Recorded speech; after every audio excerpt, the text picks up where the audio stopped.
Você sofreu um acidente de trabalho, foi atendido, fez exames, recebeu atestado, mas quando perguntou sobre a CAT, ouviu uma resposta que muita gente, infelizmente, ainda escuta. A empresa não vai abrir. E aí bate a sensação de que acabou.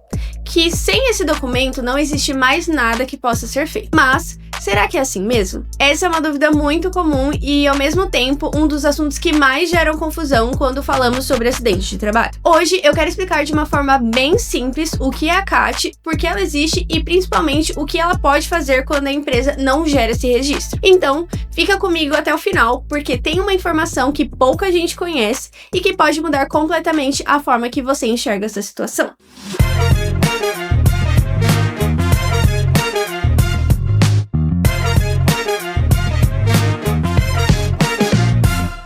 Antes de qualquer coisa, precisamos entender o que é a CAT.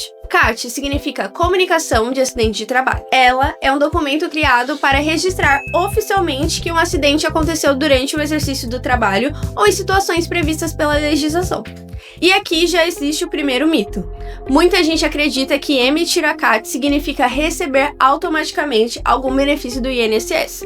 E não, ela não garante benefício, ela não garante afastamento e ela não garante auxílio-acidente. A função dela é outra. Ela cria um registro oficial daquele acidente. E esse registro pode ser extremamente importante no futuro. Agora, deixa eu te fazer uma pergunta. Você já sabia disso ou também achava que a CAT servia apenas para pedir benefício? Me conta aqui nos comentários. Eu gosto de fazer essas perguntas porque elas mostram quantas dúvidas ainda existem sobre um assunto que faz parte da realidade de milhares de trabalhadores. Agora, vamos para a dúvida principal. A empresa não abriu a CAT. E agora? Muita gente acha que se a empresa não fizer isso, acabou. Mas isso não é verdade. A empresa realmente tem a responsabilidade de comunicar o acidente. Só que ela não é a única que pode fazer esse registro. Quando isso acontece, existem outras pessoas que também podem emitir a CAT. O próprio trabalhador é uma delas. Além dele, o sindicato da categoria, o médico responsável pelo atendimento, um dependente ou uma autoridade pública também podem fazer essa comunicação. Ou seja, a falta de iniciativa da empresa não significa que você ficou sem alternativa. E isso muda completamente a forma de enxergar essa situação. Agora, vem outra dúvida muito comum. Mas, como que eu faço isso na prática? Hoje, esse registro pode ser feito pelos canais disponibilizados pela Previdência Social, onde são informados os dados do trabalhador, da empresa e do acidente. É importante preencher tudo com bastante atenção. Data, horário, local, descrição do acidente e documentos médicos precisam estar coerentes. Porque a CAT é um registro. E como todo registro, quanto mais completo ele for, melhor. Outra coisa importante, não deixe para fazer isso muito tempo depois. Quanto mais cedo essas informações forem organizadas, maiores as chances de preservar documentos, datas, exames e detalhes que ajudam a contar exatamente o que aconteceu.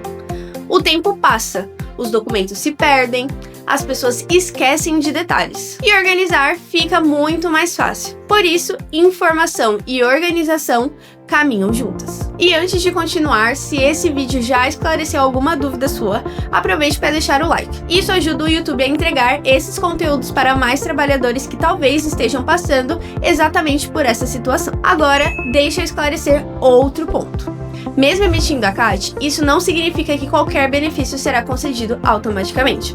Cada situação passa por critérios próprios. A CAT é um documento importante dentro desse histórico, mas ela não substitui avaliações, documentos médicos ou demais requisitos que podem exigir em cada caso. Por isso, é tão importante entender que o acidente não termina no dia que ele acontece. Existe toda uma organização de informações que pode fazer diferença muito tempo depois. E é justamente aí que muita gente acaba errando, porque pensa apenas no problema imediato, na dor, no afastamento, na recuperação, mas esquece de organizar aquilo que poderá ser importante no futuro. Então, se você sofreu um acidente de trabalho e descobriu que a empresa não abriu a CAT, não conclua que isso ficou sem saída. Primeiro, entenda quais são as possibilidades. Depois, organize toda a documentação relacionada ao acidente. Então, tome as próximas decisões com segurança. Porque quando existe informação, a dúvida diminui. E quando existe organização, o trabalhador consegue olhar para a própria situação de uma forma muito mais consciente. Se esse conteúdo foi útil para você, compartilhe com alguém que também precisa entender como funciona a CAT. E se quiser continuar aprendendo sobre acidente de trabalho, auxílio acidente e direitos previdenciários, se inscreva no canal. No próximo MADM Informa, a gente continua descomplicando assuntos que ainda geram dúvidas entre os trabalhadores.